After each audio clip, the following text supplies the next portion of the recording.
নমস্কার, ভতেশ্বর study class চ্যানেলে তোমাদের প্রত্যেককে স্বাগত। GDS online form fill up 2026 জিডিএসের ফর্ম ফিল আপ শুরু হয়েছে। আজকের ভিডিওর মাধ্যমে সম্পূর্ণ নতুন নিয়মে সঠিক পদ্ধতিতে তোমাদের ফর্ম ফিল আপ দেখানো হবে। তার পাশাপাশি তোমাদের লো কাট অফ কোন সার্কেলে কোন ডিভিশনে যেতে পারে সেই ব্যাপারটাও তোমাদের ধারণা দেব। এই ভিডিওর মাধ্যমে তোমাদের রেজিস্ট্রেশন থেকে শুরু করে পোস্ট রেফারেন্স, পেমেন্ট এবং ফর্ম সাবমিট কিভাবে করবে সম্পূর্ণ তথ্য থাকবে আজকের এই ভিডিওর মাধ্যমে। ভিডিওটা অবশ্যই বলবো শেষ পর্যন্ত দেখবে। এরকমই গুরুত্বপূর্ণ আপডেট পাওয়ার জন্য ভতেশ্বর স্টাডি ক্লাস চ্যানেলটিকে সাবস্ক্রাইব করে বেল আইকনটাকে অল করে রাখবে। তো চলো সম্পূর্ণ তোমাদের ফর্ম ফিল আপে নিয়ে চলে যাচ্ছি। কিভাবে তোমাদের ফর্ম ফিল আপ করতে হবে একদম স্টেপ বাই স্টেপ দেখাবো। তো এর জন্য তোমাদের click here to register apply এই অপশানে তোমাদের ক্লিক করতে হবে। এখানে তোমাদের দেখো ক্যান্ডিডেট লগ ইন আর নিউ ক্যান্ডিডেট রেজিস্ট্রেশন দুটো অপশান তোমরা পাচ্ছ। যারা রেজিস্ট্রেশন করোনি তারা রেজিস্ট্রেশন করার জন্য তোমাদের নিউ ক্যান্ডিডেট রেজিস্ট্রেশন অপশানে ক্লিক করতে হবে। তো আমি এখান থেকে একেবারে তোমাদের লগ ইন করে ফাইনাল ফর্ম ফিল আপটা আমি দেখাবো। তো এর জন্য নিউ ক্যান্ডিডেট রেজিস্ট্রেশন অপশানে ক্লিক করছি। এখানে দেখো তোমাদের কন্ট্যাক্ট ইনফরমেশনে তোমার মোবাইল নাম্বার দেবে, তারপরে তোমার মোবাইলে একটি ওটিপি আসবে, সেই ওটিপিটা ভেরিফাই করে নিতে হবে। তারপর ইমেল আইডি দেবে, ইমেল আইডির তেও তোমাদের এরকম ওটিপি ভেরিফাই করতে হবে। করার পরে তোমাদের নেক্সট অপশানে ক্লিক করতে হবে। তো দেখো এরকম আমি ভেরিফাই করিয়ে নিয়েছি। তো এখানে আমাদের সাকসেসফুল দেখাচ্ছে। এরপরে তোমাকে নেক্সট অপশানে ক্লিক করতে হবে। তো নেক্সট অপশানে যখন তুমি ক্লিক করবে তোমার এখানে বেসিক ডিটেলস তোমাদের ফিল আপ করতে হবে, যেখানে তোমার নাম, তোমার ডেট অফ বার্থ, তোমার জেন্ডার এখান থেকে সিলেক্ট করতে হবে। তারপরে ফাদার নেম দেবে, মাদার নেম দেবে এবং তোমার কমিউনিটি তোমাকে এখান থেকে সিলেক্ট করতে হবে, যে কমিউনিটি থেকে তুমি বিলং করছো।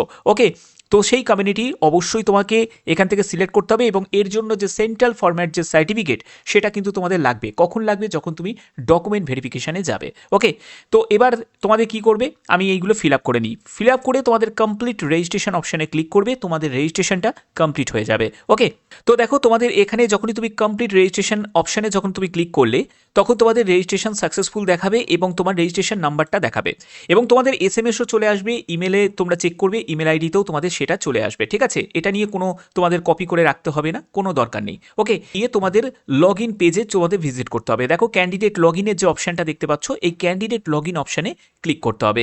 তো আমি ক্যান্ডিডেট লগ ইন অপশানে ক্লিক করছি। ক্যান্ডিডেট লগ ইন অপশানে ক্লিক করার পরে প্রসিড টু লগ ইন অপশানে ক্লিক করবে। এখানে তোমার ইউজার আইডি অর্থাৎ তোমার রেজিস্ট্রেশন নাম্বারটা এখানে বসাতে হবে, যেটা দিয়ে তুমি রেজিস্ট্রেশন করলে সেই রেজিস্ট্রেশন নাম্বারটা বসাবে এবং পাসওয়ার্ড বসাতে হবে। এবং তোমাদের রেজিস্ট্রেশন নাম্বার এবং পাসওয়ার্ড সবই কিন্তু তোমাদের এসএমএসটা তোমরা চেক করো তোমাদের ওখানে চলে এসেছে। ওকে, তো দেখতে পাচ্ছ যে আমি রেজিস্টার ইউজারে ইউজার আইডি অর্থাৎ রেজিস্ট্রেশন নাম্বার এবং পাসওয়ার্ডটা বসিয়ে নিয়েছি। এরপরে লগ ইন অপশানে ক্লিক করব। তখনই তুমি লগ ইন অপশানে ক্লিক করবে তোমাদের দেখো এখানে একটি ওটিপি ভেরিফিকেশন হবে। তো এর জন্য তোমাদের এসএমএসটা তোমরা চেক করবে, তোমাদের দেখবে একটি ওটিপি আসবে। তো দেখো আমি ওটিপিটা বসিয়ে নিয়েছি। এরপরে তোমাদের কি করতে হবে? ভেরিফাই অ্যান্ড লগ ইন অপশানে ক্লিক করতে হবে। তো ভেরিফাই অ্যান্ড লগ ইন অপশানে ক্লিক করবে। লগ ইন অপশানে ক্লিক করার পরে তোমাদের এরকম একটি পেজ ওপেন হয়ে যাবে, যেখানে তোমরা দেখতে পাচ্ছ dashboard GDS online engagement portal যেটা ওপেন হবে। এবং এখানে বলে রাখি যে অ্যাপ্লিকেশন পিরিয়ড তোমাদের 2রা ফেব্রুয়ারি থেকে 16ই ফেব্রুয়ারি পর্যন্ত তোমরা করতে পারবে এবং তোমাদের কারেকশন পিরিয়ড দেখো তোমরা এডিট বা মডিফিকেশন করতে পারবে 18 তারিখ 19 তারিখ। ওকে, তো এখানে দেখো তোমাদের কুইক অ্যাক্সেস মডিউলস যেগুলো তোমাদের এখানে দেখতে পাচ্ছ যে অ্যাপ্লাই অনলাইন, মাই অ্যাপ্লিকেশন, রেজিস্টার কমপ্লেন্টস এবং মাই কমপ্লেন্টস। তো তোমাদের প্রথমে যেটা করতে হবে সেটা হচ্ছে অ্যাপ্লাই অনলাইন, এই অপশানে তোমাদের ক্লিক করতে হবে। তো এই অপশানে তুমি ক্লিক করবে এবং এই অপশানে ক্লিক করার পরে দেখো তোমাদের এখানে যে সিলেক্ট নোটিফিকেশানে বলে একটা অপশান তোমরা দেখতে পাবে। এখান থেকে তোমাদের জিডিএস অনলাইন এঙ্গেজমেন্ট শিডিউল 1 জানুয়ারি 2026 এইটা তোমাদের সিলেক্ট করতে হবে। এখানে সিলেক্ট করার পরে দেখো তোমাদের কিছু ইনফরমেশন চাওয়া হচ্ছে, যেটা হচ্ছে personal details, education details, post preference এবং তোমাদের আপলোড ফটো এবং সিগনেচার। তো এগুলো তোমাদের এক এক করে তোমাদের ফিল আপ করতে হবে। রেজিস্ট্রেশনের সময় যে যে ডেটাগুলো তুমি দিয়ে ফিল আপ করেছিলে সেই ডেটাগুলোই কিন্তু এখানে তোমাদের শো করবে। ওকে, এরপরে দেখো তুমি একটু স্ক্রল করে নিচের দিকে নামবে, পার্সোনাল ডিটেলসে তোমাদের একটা রেজিস্ট্রেশন দেখো এখানে click here update the registration details. অর্থাৎ তুমি যদি রেজিস্ট্রেশনের যে ডিটেলসগুলো দিয়েছিলে সেগুলো যদি তুমি কোনো কারেকশন করতে চাও তাহলে সেটা তুমি করতে পারো, আর যদি না করতে চাও তাহলে এই জায়গাটা তোমাদের ছেড়ে দেবে। এবং এখানে দেখো আদার ডিটেলস অপশানে চলে আসবে, সেখানে ম্যারিটাল স্ট্যাটাস অর্থাৎ তুমি ম্যারিড না আনম্যারিড সেগুলো তোমাদের এখান থেকে সিলেক্ট করতে হবে। তো এখান থেকে আমি সিলেক্ট করে নিলাম। এরপরে তুমি যদি পিএইচ ক্যান্ডিডেট হয়ে থাকো তাহলে ইয়েস করবে, না হলে তুমি নোই রাখবে। এরপরে যারা যারা এমপ্লয়ি আছো তাদের জন্য এটা, যারা জিডিএস এমপ্লয়ি আছো তাদের জন্য এটা, তোমাদের জন্য নয়, যারা ফ্রেশার তাদের জন্য নয়। এরপরে হচ্ছে অ্যাড্রেসের সম্পূর্ণ ডিটেলস কিন্তু এখানে ফিল আপ করতে হবে, অর্থাৎ তোমার প্রেজেন্ট অ্যাড্রেস আর পার্মানেন্ট অ্যাড্রেস যদি সেম হয়ে থাকে তাহলে এখানে এই চেকবক্সে তোমাদের ক্লিক করে দিতে হবে, ঠিক আছে। তো অ্যাড্রেসের সম্পূর্ণ ডিটেলসটা আসবে এবং তোমার পিনকোড নাম্বার, তোমার সিটি, তোমার স্টেট, তোমার জেলা, সম্পূর্ণ ডিটেলসটা দিয়ে তোমাদের কি করতে হবে, সেভ অ্যান্ড নেক্সট অপশনে ক্লিক করতে হবে। তো আমি এই অ্যাড্রেসের সম্পূর্ণ ডিটেলসটা আমি ফিল আপ করে নিচ্ছি। তো দেখতে পাচ্ছ যে আমি অ্যাড্রেসের সম্পূর্ণ ডিটেলসটা আমি ফিল আপ করে নিয়েছি। এরপরে সেভ অ্যান্ড নেক্সট অপশানে ক্লিক করতে হবে। তো সেভ অ্যান্ড নেক্সট অপশানে যখনই তুমি ক্লিক করবে, এইটা হলো সব থেকে গুরুত্বপূর্ণ পার্ট, যেটা হলো এডুকেশন ডিটেলস, অর্থাৎ তোমার এডুকেশন ডিটেলসটা তোমাকে এবার দিতে হবে। এখানে যোগ্যতা যেহেতু মাধ্যমিক পাস, তো মাধ্যমিকের জন্য তুমি মাধ্যমিক কোন সার্কেল থেকে পাস করেছো সেই সার্কেলটা তোমাকে এখান থেকে সিলেক্ট করতে হবে। অর্থাৎ যারা মাধ্যমিক তোমরা ওয়েস্ট বেঙ্গল সার্কেল থেকে পাস করেছো তারা ওয়েস্ট বেঙ্গল সিলেক্ট করবে, তুমি যে সার্কেল থেকে পাস করেছো সেই সার্কেলই কিন্তু তোমাকে সিলেক্ট করতে হবে, ওকে। আচ্ছা, এবার দেখো তুমি যে মাধ্যমিক যে সার্কেল থেকে পাশ করেছো মানেই যে তোমাকে মাধ্যমিকের যে সার্কেলে পাশ করেছো সেই সার্কেলেই তোমাকে অ্যাপ্লাই করতে হবে এরকম কিন্তু কোনো ব্যাপার নেই। তুমি ওয়েস্ট বেঙ্গল সার্কেল থেকে তুমি পাশ করেছো, তুমি অ্যাপ্লাই করতেই পারো তুমি আসাম সার্কেলে, অসুবিধা কিছুই হবে না, ওকে। তো এখানে তোমাদের এই ব্যাপারটা বুঝিয়ে দিলাম। এবং দেখো আমি ওয়েস্ট বেঙ্গল সার্কেল আমি সিলেক্ট করে নিলাম এবং কোন ইয়ারে তুমি মাধ্যমিক পাশ করেছো সেই ইয়ারটা তোমাকে এখান থেকে সিলেক্ট করতে হবে। এখানে দেখো তোমাদের এখানে ইয়ারটা কিন্তু দেওয়া আছে, যে ইয়ারে তুমি মাধ্যমিক পাস করেছো। তো এখান থেকে আমি ইয়ারটা সিলেক্ট করে নিলাম। এরপরে দেখো এখানে বলছে যে সিলেক্ট দ্য বোর্ড, এবার কোন বোর্ড থেকে তুমি মাধ্যমিক পাস করছো সেই বোর্ডটা কিন্তু এখান থেকে সিলেক্ট করবে। যারা ওপেন স্কুলিং, অর্থাৎ যারা রবীন্দ্র ওপেন স্কুলিং থেকে যারা পাস করেছো, ঠিক আছে, তারাও কিন্তু এখান থেকে দেখো অপশান তোমরা পেয়ে যাচ্ছ। তো এখান থেকে আমি বোর্ডটা সিলেক্ট করে নিলাম। তো দেখো এখান থেকে বোর্ডটা সিলেক্ট করার পরে জাস্ট একটু সময় নেবে, দেখো এই যে সিলেক্ট হয়ে গেল। এরপরে হচ্ছে তোমার এখানে মেমো নাম্বার, দেখো মাধ্যমিকের মেমো নাম্বার অনেকের নাও থাকতে পারে। তো এখানে তোমাদের যে কোনো একটি, তোমাদের যে মেমো নাম্বারই লাগবে তার কোনো মানে নেই। তো তোমাদের যে কোনো একটি নয় মেমো নাম্বার দিতে পারো, আর না হলে তুমি এসএসসি সার্টিফিকেট নাম্বার দিতে পারো বা রোল নাম্বার দিতে পারো, যে কোনো একটি তুমি এখানে কিন্তু দিতে পারো, ঠিক আছে। এখানে কিন্তু দেখো এরকম দেওয়া আছে সার্টিফিকেট নাম্বার, রোল নাম্বার বা রেজিস্ট্রেশন নাম্বার, যে কোনো একটি তুমি দিতে পারো। এরপরে দেখো স্ক্রল করে নিচের দিকে নামবে এবং এখানে তোমাদের সাবজেক্ট যে মার্কসগুলো তুমি পেয়েছো সেই মার্কসগুলো তোমাকে এখানে বসাতে হবে। এবার তোমাদের প্রথম যেটা সেটা হলো জিওগ্রাফি। জিওগ্রাফিতে তুমি কত পেয়েছো 100-র মধ্যে, তো আমি জিওগ্রাফিতে যেমন আমি এখানে 88 রাখছি। তারপরে দেখো তোমার ফার্স্ট ল্যাঙ্গুয়েজ কী ছিল। এবার যারা জলপাইগুড়ি থেকে বা যারা ধরো দার্জিলিং থেকে, তারা অনেকেই আছে যাদের ফার্স্ট ল্যাঙ্গুয়েজে নেপালি ছিল, তো তাদের ক্ষেত্রে তারা নেপালি সিলেক্ট করবে। অর্থাৎ তুমি যে ল্যাঙ্গুয়েজ তুমি এখান থেকে তুমি সেই ফার্স্ট ল্যাঙ্গুয়েজটাই তুমি সিলেক্ট করবে। এর জন্য মাধ্যমিকের একদম রেজাল্টটা নিয়েই বসবে, ওকে, মার্কশিটটা নিয়েই বসবে, ওকে। আচ্ছা, এবার দেখো আমি এখান থেকে বেঙ্গলি সিলেক্ট করছি, ফার্স্ট ল্যাঙ্গুয়েজ বেঙ্গলি। বেঙ্গলিতে কত নাম্বার ছিল তো সেটা আমি এখান থেকে সিলেক্ট বসিয়ে নিলাম। এরপরে ম্যাথামেটিক্সে তোমার কত নম্বর সেটা আমি বসাচ্ছি। তারপরে হিস্ট্রিতে কত নম্বর সেটা আমি এখান থেকে দেখো এখানে বসিয়ে নিচ্ছি, ঠিক আছে, এখান থেকে আমি বসিয়ে নিচ্ছি, ওকে। তারপরে দেখো লাইফ সায়েন্সে কত নম্বর, ওকে, এবার লাইফ সায়েন্সে কত নম্বর এবং ফিজিক্যাল সায়েন্সে তুমি আর কত নম্বর আছে সেটা তোমাদের এখানে বসাতে হবে, ওকে। আমি এগুলো বসিয়ে নিলাম। এরপরে দেখো চুজ সাবজেক্ট, এই জায়গাটা আর একটা জিনিস দেখো, এখানটা চুজ সাবজেক্ট যখন তুমি অপশানে যখন ক্লিক করবে, এখানে সেকেন্ড ল্যাঙ্গুয়েজ অর্থাৎ তোমার ইংলিশ ছিল না নেপালি ছিল না বেঙ্গলি ছিল, তো সেকেন্ড ল্যাঙ্গুয়েজ তোমার যেটা ছিল সেটাই তোমাকে এখানে সিলেক্ট করতে হবে। তো আমি এখানে ইংলিশ সিলেক্ট করে নিলাম, ঠিক আছে, তোমাদের যা আছে সেটাই তুমি সিলেক্ট করবে।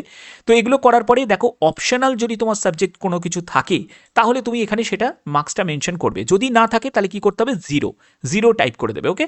আচ্ছা, এবার যদি তোমার সিজিপিএস যদি স্কোরে তো তোমার যদি রেজাল্ট থাকে তাহলে সেটা তুমি এখানে দেবে, যদি না থাকে তাহলে এই জায়গাটায় কিছুই করার দরকার নেই, দেখতে পাচ্ছ যে একদম ছেড়ে দেবে, লিভ ইট ব্ল্যাঙ্ক, ওকে। এবার তোমার যদি অ্যাডিশনাল কোনো ল্যাঙ্গুয়েজ থাকে সেটা কিন্তু তুমি এখানে মেনশন করতে পারো, আর না হলে তুমি এখানে নো রেখে দেবে, ওকে। এগুলো করার পরে এগুলো সম্পূর্ণ ফিল আপটা করে নিলে, করার পরে তোমাদের কি করতে হবে, সেভ অ্যান্ড নেক্সট অপশানে তোমাদের ক্লিক করতে হবে, ওকে। এই পার্টটা কিন্তু খুব ইম্পর্টেন্ট, যেখানে তোমাদের পার্সোনাল ডিটেলস দেখো কমপ্লিটেড হয়ে গেছে, এডুকেশন ডিটেলস কমপ্লিটেড হয়ে গেছে। এবার হচ্ছে পোস্ট প্রেফারেন্স, এর উপর ডিপেন্ড করে কিন্তু অনেকটাই সিলেকশন, কারণ পোস্ট প্রেফারেন্স যদি ঠিকঠাক না সাজাও তাহলেই কিন্তু তোমাদের কিন্তু সিলেকশন যতই ভালো নাম্বার থাকুক না কেন সিলেকশন কিন্তু হবে না, কারণ এই জায়গাটা কিন্তু খুব ইম্পর্টেন্ট। তো কারণ সব জায়গায় তো সমান কাট অফ যায় না, ঠিক আছে।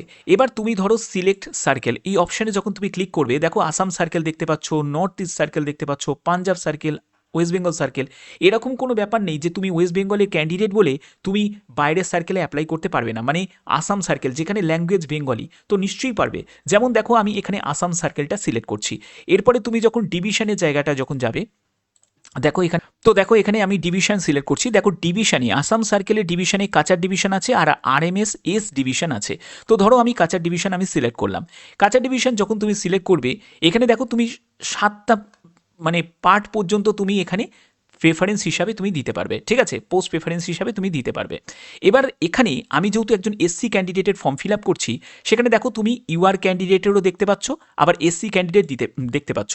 এর মানে কিন্তু এটা নয় যে তোমাকে শুধু এসসিগুলোকেই সিলেক্ট করতে হবে, এরকম কোনো ব্যাপার নেই। তুমি ইউআরগুলোকেও সিলেক্ট করতে পারো, তুমি এসসিগুলোকেও সিলেক্ট করতে পারো। এবার ইউআরের কাট আপ যদি হাই যাবে, তো সেক্ষেত্রে তোমার যদি নাম্বার ভালো থাকে তাহলে তুমি ইউআরেই চান্স পেয়ে গেলে, ঠিক আছে। আর যদি তুমি এসসি ক্যাটাগরি থেকে তোমার যদি কাট আপে তুমি যদি কভার করতে পারো, তাহলে সেক্ষেত্রে তুমি এসসি ক্যাটাগরিতেই তুমি চান্স পেয়ে গেলে, ঠিক আছে। ব্যাপারটা হচ্ছে এটাই, অর্থাৎ তুমি যদি এসসি ক্যান্ডিডেট হয়ে থাকো বা যে কোনো রিজার্ভেশন যদি ক্যান্ডিডেট হয়ে থাকো, তাহলে সেক্ষেত্রে তুমি ইউআরের ভ্যাকেন্সিগুলোকেও তুমি রাখতে পারবে পোস্ট প্রেফারেন্সে। আমি বোঝাতে পারলাম? এটাই হচ্ছে মেন ব্যাপার। এটাই কিন্তু অনেকে ভুল করছে। কিন্তু যারা জেনারেল প্রার্থী তারা কিন্তু ভুল করে আবার এসসিগুলোকে, তোমরা এসসি অপশন তোমরা পাবেও না, এসসি এসটির অপশন তোমরা পাবেও না এমনিতেও, কারণ আগে থেকেই তো তোমাদের ক্যাটাগরি সিলেকশন হয়ে যাচ্ছে। ওকে, আচ্ছা, এবার তোমাদের এইখানে দেখে নিয়ে তোমাদের সেটাকে 1-2 করে, এবার কোন বিওকে তুমি আগে রাখবে, কোন বিওকে তুমি পরে রাখবে, কোন কাস্টকে তুমি আগে রাখবে, সেটা তোমাকে কিন্তু ডিসিশন নিতে হবে। তুমি বিপিএমকে আগে রাখবে না এবিপিএমকে আগে রাখবে, সেই অনুযায়ী কিন্তু তোমাকে সেটাকে সাজাতে হবে। অবশ্যই কিন্তু যতগুলো এখানে পোস্ট প্রেফারেন্সের জায়গা আছে সব কটা কিন্তু এখানে দেখো 7টা মতো এখানে প্যারা দেওয়া আছে, সব কটা কিন্তু তোমাকে সিলেক্ট করতে হবে, যতগুলো আছে সব কটা, কোনোটা কিন্তু ছাড়া যাবে না, ঠিক আছে। কোনো না কোনো তোমাদের বিওতে কিন্তু হয়েই যেতে পারে সিলেকশন। ওকে, এটা আমি তোমাদের কাঁচা দিয়ে দেখালাম। এবার যদি আমি আরএমএস এস ডিভিশন দিয়ে যদি দেখাই, দেখো এখানে যেমন দেখো দুটো আছে, দুটোই ইউআরের আছে। তুমি এসসি হলেও তুমি কিন্তু এখানে দিতে পারো, অ্যাপ্লাই করতেই পারো, কোনো অসুবিধা নেই। ওকে, আচ্ছা, এরপরে আমি যদি ওয়েস্ট বেঙ্গল সার্কেলে যদি দেখি, ওয়েস্ট বেঙ্গল সার্কেলে যে আমি এখান থেকে দেখছি, যেমন দেখো হুগলি সাউথ ডিভিশনে একবারে গিয়ে একবার দেখে নিই। হুগলি সাউথ ডিভিশনে দেখো, হুগলি সাউথ ডিভিশনে যখন আমি দেখলাম, এখানে দেখো যে ইউআরের জন্য আছে, এখানে দেখো ইউআরের আছে। তারপরে 2 নম্বরে দেখি এখানে দেখো এসসি আছে। তারপরে 3 নম্বরে দেখো এখানে অনেকগুলো এসসির কিন্তু রয়েছে। তো আমি এখানে হুগলি সাউথ ডিভিশনটাই আমি অ্যাপ্লাই করছি। তো কিভাবে করব দেখো, প্রথমে আমি এখানে বিওগুলো দেখে নিলাম, তো এবিপিএমকে রাখবো না বিপিএমকে রাখবো সেটা তুমি ডিসিশন নিয়ে নিলে। তো আমি প্রথমে 27 নম্বরটাকে আমি 1-এ রাখছি, এটাকে আমি পোস্ট প্রেফারেন্সে একদম টপে রাখলাম। আগে তোমাদের ওপর থেকে তারপরে নিচের দিকে কিন্তু যাবে, যখন তুমি ধরো তোমাদের একটা নাম্বারের ভিত্তিতে তো সিলেকশন হয়, যখন দেখবে যে তোমার পোস্ট একদম টপে আছে, ঠিক আছে, এবং তোমার নাম্বার ভালো আছে, তাহলে তুমি যে বিওটাকে রেখেছো সেখানেই তোমার সিলেক্ট হয়ে যাবে, ঠিক আছে, সেটাই তোমার লক হয়ে যাবে তোমার জন্য। ওকে, তো এইরকম তুমি করবে, করার পরে তারপরে দেখো আমি বাদবাকিগুলো সিলেক্ট করে নিচ্ছি, এটাকে 2-এ রাখছি। এখানে দেখো এবিপিএমকে এটাকে আমি 3-এ রাখছি, ঠিক আছে। তারপরে এখানে আমি 4-এ রাখছি, এরকম 5-এ রাখছি, এরপরে আমি এটাকে 7-এ রাখছি। এরকম তুমি তোমার পছন্দ মতো তুমি এরকম সেট করতে পারো, ঠিক আছে, 1 2 3 4 করে তুমি সেট করতে পারো, কোনো অসুবিধা হবে না। দেখতে পাচ্ছ যে আমি পোস্ট প্রেফারেন্সের প্রত্যেকটাই আমি সিলেক্ট করে নিয়েছি, এখান থেকে আমি সিলেক্ট করে নিয়েছি, যেরকম করে নাম্বারিং করে নিয়েছি। এগুলো করার পরে তোমাদের কি করতে হবে দেখো, প্রেফারেন্স সামারি, এখান থেকে তোমরা প্রেফারেন্স সামারিটা তোমরা দেখতে পাবে, যে পোস্টগুলো তুমি সিলেক্ট করলে, ঠিক আছে, যে বিওগুলো তুমি সিলেক্ট করলে, সেখানে একদম তোমাদের এখানে পরপর কিন্তু দেখাবে যে নাম্বারিংগুলো তোমাদের দেখাচ্ছে। দেখো আমি এসসিগুলোকে আগে রেখেছি, যেহেতু আমি এসসি ক্যাটাগরি থেকে, তো এসসিগুলোকে আমি আগে রেখেছি, তারপরে আমি ইউআরগুলোকে রেখেছি। তোমাদেরও কিন্তু এরকম করেই কিন্তু সাজাতে হবে। ওকে, তো করে নিলে, করার পরে তোমাদের কি করতে হবে, সব যদি ঠিক থাকে তোমাদের সেভ অ্যান্ড নেক্সট অপশনে ক্লিক করতে হবে। তো আমি সেভ অ্যান্ড নেক্সট অপশনে ক্লিক করছি। এরপরে হচ্ছে একটা ইম্পর্টেন্ট পার্ট হচ্ছে ফটো সিগনেচার আপলোড করা। দেখো ফটো সিগনেচার তোমাকে আপলোড করার জন্য তোমাদের বিভিন্ন মানে ওয়েবসাইট আছে, তোমরা রিসাইজ আর ইমেজে যাবে, সেখান থেকে তোমরা একবার করে নেবে, ঠিক আছে। এখানে দেখো জেপিইজি ফরম্যাটে করতে হবে, 30 KB থেকে 100 KBর মধ্যে যেন হয় সাইজটা, এবং তোমাদের পিক্সেল যে ডাইমেনশনটা দিয়েছে 320x400, ঠিক আছে। তো লম্বা চওড়া যে মাপঝোপগুলো দিয়েছে ওটা তোমরা ওখান থেকেই করে নিতে পারবে। এবং সিগনেচারের ক্ষেত্রে যেটা দিয়েছে সেটা হলো জেপিইজি ফরম্যাটে করতে হবে, 20 থেকে 100 KBর মধ্যে, 300x120 পিক্সেলের মধ্যে হতে হবে। তো এই হচ্ছে তোমাদের এখানে ফরম্যাট দেওয়া আছে। এগুলো করার পরে এখানে দেখো, এখানে তোমাদের সেই ছবিটা তোমাকে আপলোড করতে হবে। আপলোড করার পরে আমি তোমাদের দেখাচ্ছি ছবিটা, আমি প্রথমে তো দেখো, এবার তোমাদের যখন তুমি ফর্ম সাবমিট করে নিলে, ফর্ম সাবমিট করার পরে তোমাদের ফিস পেমেন্ট করতে হবে। এখানে দেখো ফিস পেমেন্ট কাদের লাগবে, যারা জেনারেল প্রার্থী, যারা ওবিসি প্রার্থী, যারা ইডাব্লিউএস প্রার্থী, অবশ্যই যারা মেল ক্যান্ডিডেট তাদেরকেই কিন্তু আবেদন মূল্য দিতে হবে, 100 টাকা আবেদন মূল্য দিতে হবে। কিন্তু তুমি যদি একজন SC ST হও, তুমি যদি ফিমেল ক্যান্ডিডেট হও, তুমি যদি ট্রান্স ওম্যান হও, তুমি যদি ফিজিক্যাল হ্যান্ডিক্যাপ্ট হও, তোমার কোনো আবেদন মূল্য লাগবে না। যে কোনো একটি মাধ্যম তুমি সিলেক্ট করবে, সিলেক্ট করেই তুমি আবেদন করতে পারো। ঠিক আছে? তো এই হচ্ছে তোমাদের সম্পূর্ণ প্রসেস, যেগুলো তোমাদের দেখালাম। এবার তোমাদের আবেদন মূল্য জমা করে দিলে, জমা দেওয়ার পরে কি করতে হবে? জমা দেওয়ার পরে তোমাদের আবার কিন্তু মেন পেজে ভিজিট করে তোমাদের লগ ইন করতে হবে। লগ ইন করে তোমাদের অ্যাপ্লিকেশন যে স্ট্যাটাসটা, সেটা তোমাদের কি করতে হবে? প্রিন্ট আউট নিতে হবে। ঠিক আছে? এর যে একটা প্রিন্ট আউট, সেটা অবশ্যই তোমরা প্রত্যেকে নিয়ে নেবে। ঠিক আছে? তো এটাও কিন্তু তোমাদের প্রয়োজন ফিউচার রেফারেন্সের জন্য। তো এটা কিন্তু অনেক সময়ে তুমি হাতে পাবে প্রিন্ট আউট, যে কোনো সময় তুমি প্রিন্ট আউটটা নিতে পারো। ওকে, তো এই হচ্ছে তোমাদের সম্পূর্ণ ডিটেলসটা এই ভিডিওর মাধ্যমে ক্লিয়ার করে দিলাম। আশা করি ভিডিওর মাধ্যমে সম্পূর্ণ ব্যাপারটা ক্লিয়ার করতে পারলাম। যদি ভিডিওটা ভালো লাগে অতি অবশ্যই ভিডিওটাতে একটি লাইক করে দিও, চ্যানেলটিকে সাবস্ক্রাইব করে বেল আইকনটাকে অল করে রেখো। এখনের মতো এটুকুই, ধন্যবাদ।